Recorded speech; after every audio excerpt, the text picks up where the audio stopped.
I used to believe my life was something out of a magazine spread. The smiling husband, the sun-drenched kitchen, the wine nights where we laughed until we cried. Before I continue my story, make sure you subscribe on this channel and let me know where you are watching from comment section. Darren and I had been married 7 years. No kids yet, by choice, and our weekends were filled with brunch dates, DIY home projects, and Netflix marathons on the sectional we'd picked out together. People called us relationship goals. I believed them. Maybe I needed to. But hindsight is a cruel narrator. Because now, when I think back to that perfect life, all I see are the cracks I ignored. The way Darren had started locking his phone. How he suddenly became overly generous, flowers without reason, a vacation out of nowhere.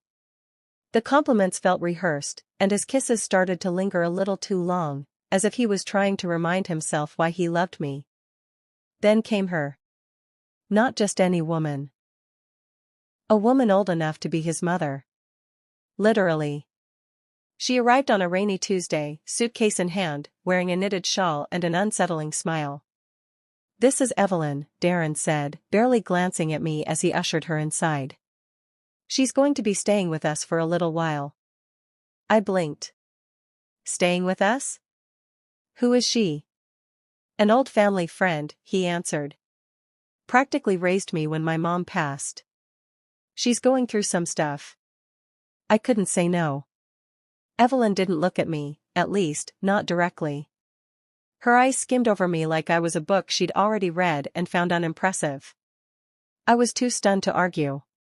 What kind of man brings an elderly woman into his home without warning his wife? The first week was awkward. Evelyn mostly kept to herself, sitting silently in the sunroom, knitting scarves she never wore. But I noticed the way Darren doted on her, bringing her tea, rubbing her shoulders, laughing too long at her stories. "She's like a second mother to me," he told me one night as we got ready for bed. "She's lonely. But mothers don't stare at their son's wife like a threat." Something was off. Her presence clung to the air like a storm about to break. And still, I told myself to be kind. I even tried making her feel at home, offering to cook her favorite meals, asking about her life. She answered in clipped sentences, as if I were the intruder.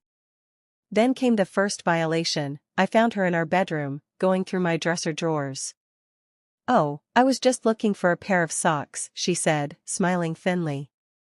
"Mine are all too warm," I told Darren. He laughed. "She's harmless." But Evelyn wasn't harmless. She was patient.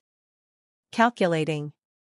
And I was about to learn just how dangerous a secret hidden in plain sight could be. It started subtly. A knock at the door one late afternoon. Darren greeted her like an old friend.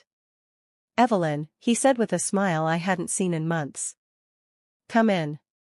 She was elegant. Older, yes, but with a confidence that made her seem untouchable. She said she was a friend of Darren's mother. She needed a place to stay temporarily while her home was being renovated. "She has no family nearby," Darren explained. "Just for a few weeks." I hesitated. My instincts whispered something, but I ignored them. I smiled and said, "Of course.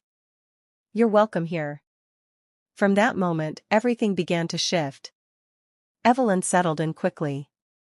She baked cookies, ironed Darren's shirts, and took over the TV remote like she owned it. At first, I chalked it up to her age. Maybe she was just old-fashioned, trying to be helpful. But soon, I noticed how Darren looked at her. The way he laughed more freely around her. How he lingered in the kitchen when she was there. The secret glances they thought I didn't see. One night, I walked into the living room and saw her hand resting on his knee. They pulled away fast. Too fast. When I asked Darren about it later, he laughed nervously. "You're imagining things," he said. "She's just being friendly." But something inside me cracked. It was a Thursday. I'd come home early from work after forgetting my phone. I unlocked the door, stepped inside quietly, and heard laughter coming from the bedroom. Our bedroom. I followed the sound. There they were. Tangled in sheets.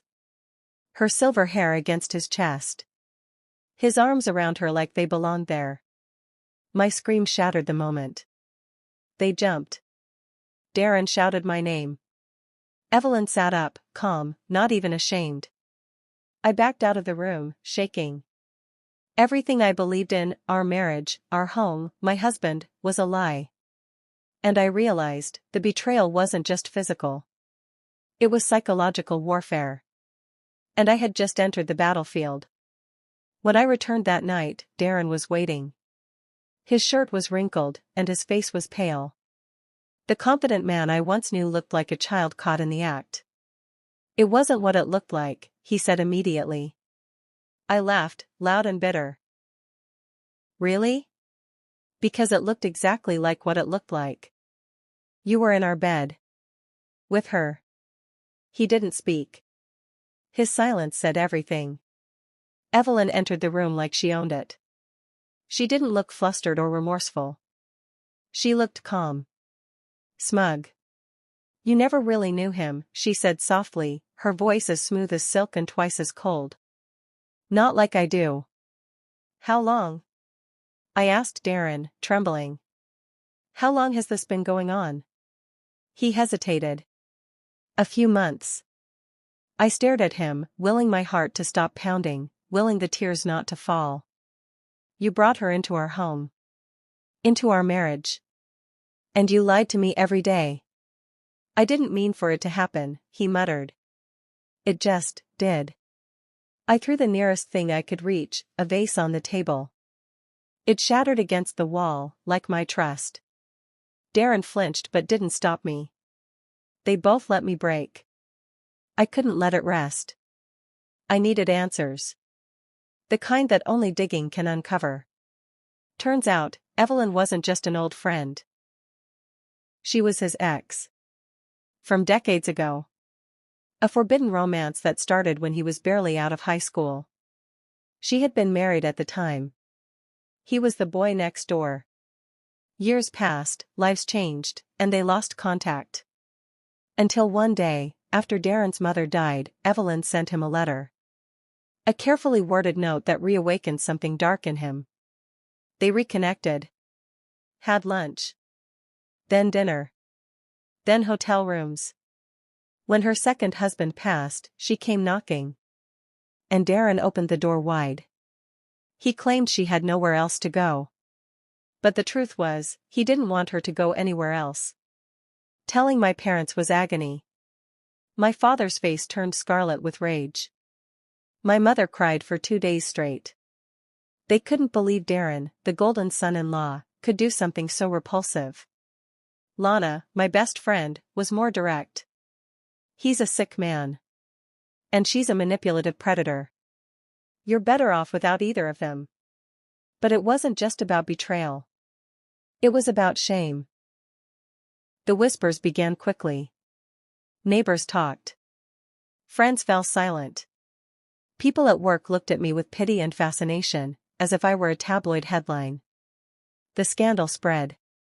Darren tried to keep working, but eventually he was asked to leave. Too many rumors. Too much attention. Evelyn couldn't go to the store without people staring. Someone spat on her car. And still, they stayed together. Shameless.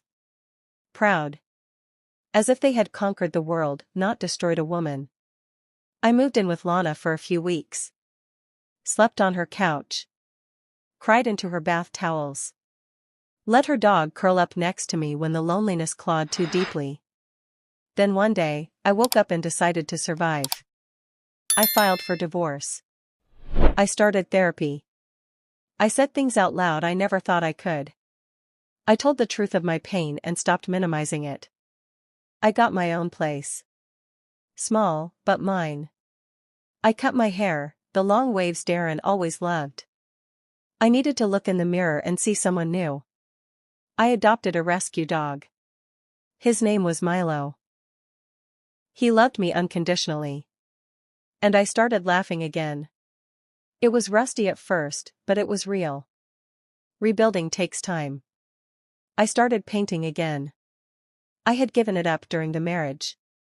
Too messy, Darren had said. Too childish. I met new people. Went on awkward dates.